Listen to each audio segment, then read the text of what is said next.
अब पढ़ते हैं संकर राइस। क्या पढ़ते हैं? यहां हम पढ़ने जा रहे हैं हाइब्रिड राइस। संकर धान इसलिए उगाई जाती है क्योंकि यह सस्टेनेबल एग्रीकल्चर देता है। क्या देता है? सस्टेनेबल एग्रीकल्चर देता है। एक बात समझ लेना, धान आज भी, इसकी धान की वैरायटी है, उन वैरायटियों में मात्र 2 वैरायटी ही उगाई जाती है। बाकी की सारी वैरायटी आज भी जंगली अवस्था में, 2 वैरायटी कल्टीवेटेड अवस्था में, बाकी की वैरायटी कहां है? जंगली अवस्था में। जो कल्टीवेटेड अवस्था में है वो सभी वैरायटी डिप्लॉयड अवस्था में है। जबकि जंगल में जो पाई जाती है, जो जंगली अवस्था में धान उगता है, वह धान डिप्लॉयड भी है और टेट्राप्लॉयड भी है। लेकिन जो खेतों में उगाया जाता कल्टीवेटेड है, वह डिप्लॉयड अवस्था में पाया जाता है। देखेंगे, सबसे पहले धान की संकर किस्म का विकास 1970 में चाइना के द्वारा किया गया। इसे आप याद कर लेना, पिछली एग्जामों में यह पूछा गया है कि संकर धान का विकास करने वाला पहला देश कौन सा है? चाइना। दूसरा देश भारत है। संकर धान के जनक कौन है? Professor Yang लांगपिंग। इनका पूरा नाम है यांग लांगपिंग। प्रोफेसर यांगपिंग लिखा यहां पे, प्रोफेसर यहां पे लिखा है यांग लांगपिंग। पूरा नाम क्या है इनका? Professor Yang लांगपिंग। 1930 में इनका जन्म हुआ। कब जन्म हुआ इनका? 1930 में इनका जन्म हुआ। Born in 1930। 1930 में इनका जन्म हुआ और इन्होंने 1970 में चाइना में धान की हाइब्रिड वैरायटी का विकास कर दिया।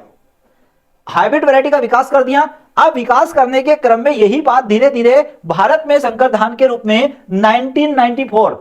1994 में APRH1 किस्म का विकास हुआ। APRH का एक का विकास नहीं हुआ था, APRH से रिलेटेड 4 किस्मों का विकास हुआ था एक साथ, एक ही सन में।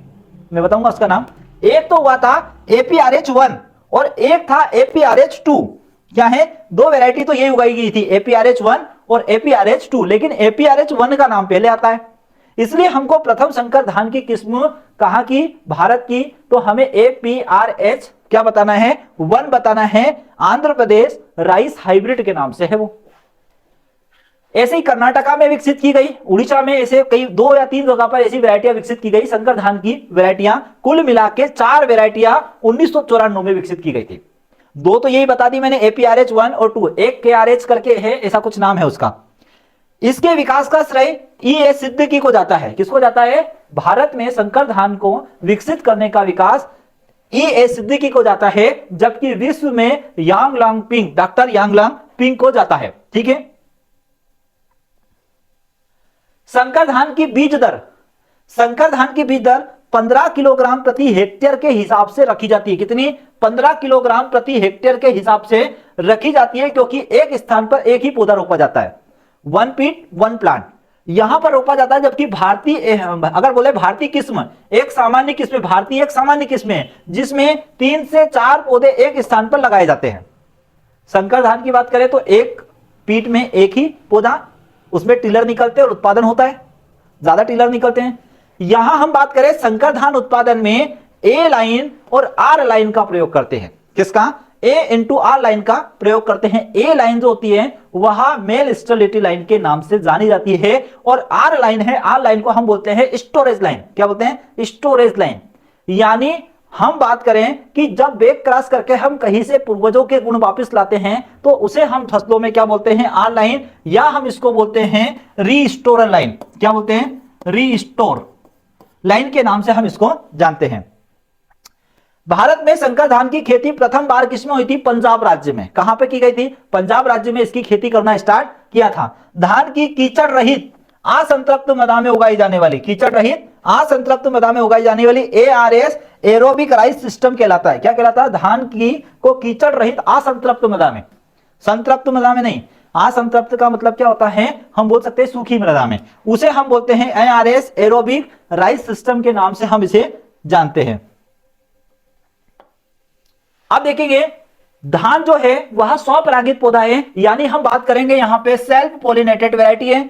यह लघु दिवस पौधा है, यानी कि शॉर्ट डे प्लांट पौधा है। लेकिन धान की कुछ वैरायटी है जो न्यूट्रल प्लांट में आती है, जया और IR 8, वो न्यूट्रल प्लांट के अंतर्गत आती है। जबकि धान की बात करें अगर हम, तो धान शॉर्ट डे प्लांट के अंतर्गत आता है, लघु दिवस पौधा है। धान के दाने को कैरियोप्सिस कहते हैं और इसके पुष्प क्रम को पेनिकल के नाम से जाना जाता है। क्या जाना जाता है? पुष्प क्रम, इनफ्लोरेसेंस जो होता है वो इसका पेनिकल कहलाता है। इंपॉर्टेंट है कैरियोप्सिस और पेनिकल। धान उत्पादन में चीन प्रथम स्थान पर है तथा भारत इसमें द्वितीय स्थान पर है।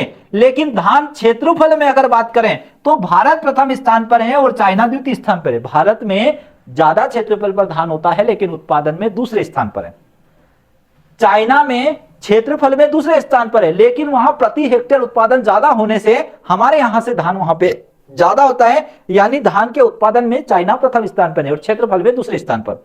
पूरे विश्व का 22% धान भारत अकेला उगाता है, जबकि धान निर्यात देश में थाईलैंड का प्रथम स्थान था, परंतु 2015-16 में भारत ने थाईलैंड को पीछे छोड़ते हुए प्रथम स्थान प्राप्त किया। हम निर्यात कर रहे हैं बहुत सारा चावल हम क्या कर रहे हैं, निर्यात कर रहे हैं, इसलिए अब हम प्रथम स्थान पर आ गए हैं। नेक्स्ट देखेंगे, यहां जापान लिखा है। जापान ने धान की एक ऐसी किस्म विकसित की है जिसमें हेजे की बीमारी का टीका समाये थे। ऐसा चावल जापान जल्द ही विकासशील देशों को देगा, जिसमें क्या मतलब ऐसे चावल खाने से हेजे जैसी समस्याओं को निपटारा हो जाएगा, गरीब विकासशील देशों में गरीबों को उपलब्ध कराएगा। छिलके वाले चावल को क्या कहते हैं, भूरा चावल कहते हैं, ब्राउन राइस बोलते हैं, या इसे हम पेड़ी के नाम से जाना जाता है। क्या जाना जाता है, पेड़ी कहते हैं ना। अब पेड़ी से क्या निकलता है, दो चीज निकलती है, एक तो निकलता है राइस निकलता है। राइस जो होता है वह कितना भाग होता है, 80% भाग रहता है, और जो इसमें से एक्स्ट्रा मटेरियल निकलता है, एक्स्ट्रा मटेरियल भूसा जिसको हम बोलते हैं, वो उसका जो रेशो होता है वो 20% होता है। भारत की प्रमुख खाद्यान्न फसल कौन सी है, स्टेबल फूड अगर हम बात करें, भारत का स्टेबल फूड जो है वह कौन सा है, धान है। मुख्य खाद्यान्न फसलें कौन सी है, यहां पर धान है। लेकिन याद रखें, अगर विश्व की बात पूछ ले और एमपी की बात पूछ ले, किसकी, एमपी की, तो यहां पर गेहूं है। इस बात का आपको ध्यान रखना है। मुख्य खाद्यान्न फसलें किसकी पूछ ले, विश्व की मुख्य खाद्यान्न फसल कौन सी है, तो गेहूं है। और भारत मध्य प्रदेश की मुख्य खाद्यान्न फसल कौन सी है, तो यहां पर हमें याद रखना है कि ये गेहूं है। ठीक है, अब बात करते हैं भारत में धान की खेती में प्रथम राज्य कौन सा है, पश्चिम बंगाल आता है, आपको याद रखना है प्रथम राज्य। द्वितीय राज्य कौन सा आता है, उत्तर प्रदेश आता है। परंतु उत्पादकता का अगर बात जाए, प्रोडक्टिविटी की बात जाए, तो पंजाब का सर्वप्रथम नाम आता है। प्रोडक्टिविटी में पंजाब का नाम प्रथम स्थान पर है। चावल के दाने में सुगंध का कारण क्या है, जो चावल का दाना है, राइस है, इसमें ये जो सुगंध चलती है, इसमें ये सुगंध का कारण क्या है, डाइएसिटाइल आइपाइरोलाइल। डाइएसिटाइल आइपाइरोलाइल, यह एक तत्व रसायन पाया जाता है जिसके कारण इसमें क्या आती है, चावल की महक पता लग जाती है कि पड़ोसी के यहां चावल बन गए हैं, यह खुद ही बता देता है। फिर देखें, धान जल उपयोग क्षमता सबसे कम है। धान द्वारा ग्रहण करना, यानी धान को हम बहुत सारा पानी देते हैं जब वो थोड़ा सा ग्रहण करता है, लेकिन धान जल उपभोग क्षमता की बात करें तो सबसे ज्यादा है। उपभोग का मतलब क्या, मतलब हम बहुत ज्यादा पानी देते हैं दूसरे फसल की तुलना में, तो खेत में पानी की मात्रा यह सर्वाधिक है, लेकिन धान द्वारा ग्रहण करना बहुत कम होता है। ये कुछ पॉइंट इसके याद रखना।